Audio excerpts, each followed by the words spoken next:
Ang statement po niya ngayon ay kung itong warrant of arrest pong to ay galing sa ICC, haharapin niya ang ICC pero hindi po siya magpapahuli ng buhay. Narinig niyo yan? Si dating Pangulong Duterte ay hindi magpapahuli ng buhay sa ICC. Ibig sabihin niyan, malaking kaguluhan ang magaganap kung pipiliting arestuin siya ng mga taga-ICC. Ito, panoorin po natin ang buong pahayag po ni Attorney Harry Roque. Pero dalawang bagay po ang aking isa sa publiko. Binibigyan ko po ng kumpirmasyon na noong Biyernes, ako po ay nakausap po si dating Presidente PRRD at ang nabanggit niya ay pwede siyang maaresto at any time. Now, ang statement po niya ngayon ay kung itong warrant of arrest pong to ay galing sa ICC, haharapin niya ang ICC pero hindi po siya magpapahuli ng buhay. Yun naman pala, haharapin niya yung ICC kung saan pupunta dyan sa Davao, haharapin po ni Tatay Diggs. Pero kung sa oras na arestuin siya, ay hindi siya magpapa-aresto ng buhay. Ayon po yan kay Attorney Harry Roque. Kasi sila po yung nagkakausap ngayon at isang magaling na attorney po yan. Ito patuloy natin. 80 years old na siya at okay na siya. So yan po mismo yung text message na nanggaling kay Presidente. No? At pagdating naman po sa pagbuwag ng Task Force Davao, hindi po nanggaling yan kay Presidente Duterte. Pero yan po ay usap-usapan talaga sa Davao at binigay po sa akin ng kumpirmasyon na isang tagaloob ng Task Force Davao.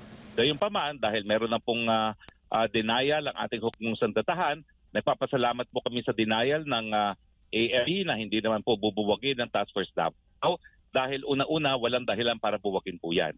Hindi po yan ever naging private army ng mga Duterte. Yan po ay binuo at napatunayan ng epektibo laban sa terorismo at laban sa iba pang banta sa ating seguridad. Kung bubuwagin po yung Task Force Davao, ang maapektuhan po talaga ay yung kapayapaan hindi lang ng Davao, kundi ng buong Mindanao. So nagpapasalamat po kami sa klarifikasyon ng AFP na hindi nila i-dissolve ang Task Force Davao. Attorney, gusto ko lang balikan yung naging text message para at least malinaw sa ating mga kababayan mula mismo kay Sandali po PRRD. papasahin ko po word for word. Sandali lang po. Okay. If the warrant came from ICC, he will face them but made it clear that he will never get him alive. Tanda na ako, I'm 80 years old, so okay na ako. Yan po ang sabi niya. Ayan. Pero kumbaga kung merong warrant of arrest ang ICC, sino kaya ang magsisilbi niyan, attorney? Well, wala pong pulis ang ICC. So magsisilbi po niyan ay ang Pulis Pilipino, ang NBI Pilipinas o di naman kaya AFP ng Pilipinas. Kaya nga po importante yung issue ng pagtutulungan. Bagamat sinabi po ni Presidente for 100th time na hindi siya makipagtulungan sa investigasyon ng ICC, talaga naman pong kinakailangan magsalita muli ang Presidente dahil si Justice Secretary naman, 3-4 na araw bago yung araw na yon, nagsabi na makikipagtulungan sila sa ICC sa bisa ng mga resolusyon na ipinasa ng mababang kapulungan. No? So ngayon po, ang gustong iparating ng Presidente, hindi siya po pwedeng hawakan sa leeg ng kahit sino na parang ang banta sa kanyang kalayaan ay ang warrant ng ICC. Hindi po siya magpapahuli ng buhay sa ICC. At linawin lang din natin, attorney, bukod dito sa warrant of arrest na inisyu nga ng ICC na kinumpirma din ng dating Pangulo, ay bubuwagin na rin yung task force. Wala pang warrant of arrest. Wala pang warrant of arrest po. Ang kinukumpirma lang is may balita siya na anytime may warrant of arrest. So hindi pa po niya kinukumpirma yung issuance of warrant of arrest. Yun. Ang sinasabi lang niya is meron siyang report na at anytime a warrant of arrest is issued.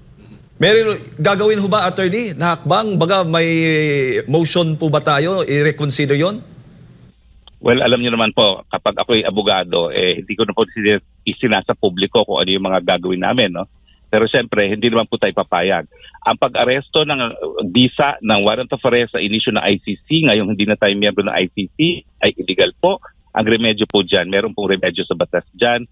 Yan po ay habeas corpus o din bang kaya certiorari kapag dahil pagtulungan. Ito ang kaabang-abang ngayon.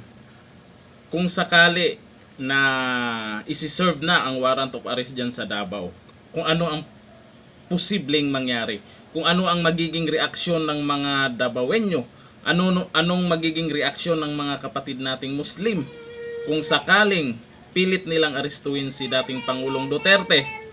At ayun na nga, yung gobyerno natin ay hindi natin alam kung nakipagtulungan o hindi. Ayon kay PBBM ay hindi na makipagtulungan sa ICC. Pero kung papasok yan dito at arestuin, makipag-coordinate yan sila sa mga pulis at militar natin dito sa gobyerno. Ewan ko lang kung may ganong pangyayari na makipag-coordinate, pero kailangan nila na dumaan sa ganong proseso. Kung papayagan ni PBBM, wala tayong magawa. Siya yung Pangulo. Respetuhin natin yung desisyon niya. Pero ang pwedeng mangyari ay gulo.